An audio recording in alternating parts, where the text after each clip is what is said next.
ठेविले अनंती तैसेची राहावे, चित्ती असू द्यावे समाधान. तुम्हाला माहिती आहे का, एक असा संत होता ज्याने 4500हून जास्त अभंग लिहून समाजाला भक्ती, नीती आणि समानतेचा संदेश दिला.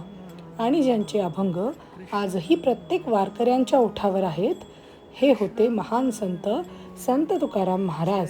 देहू या छोट्याशा गावात 1608 साली संत तुकाराम महाराजांचा जन्म झाला. लहानपणापासूनच त्यांना भगवंताची भक्ती आणि नामस्मरणाची आवड होती.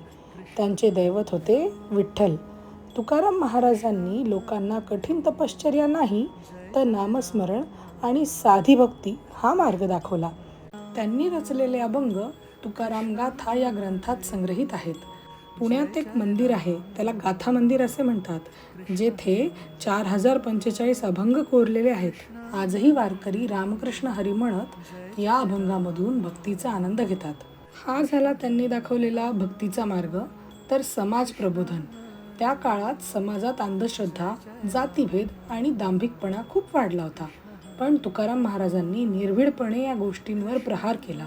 त्यांचा एक प्रसिद्ध अभंग म्हणतो, जे का रंजले गांजले त्यासी म्हणे जो आपुले, तोची साधू ओळखावा देव तेथेची जाणावा.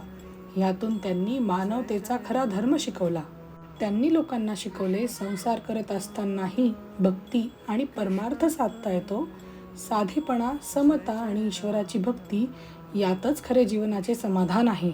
आजही लाखो वारकरी याच मार्गावर चालत आहेत आणि समाधानी होत आहेत.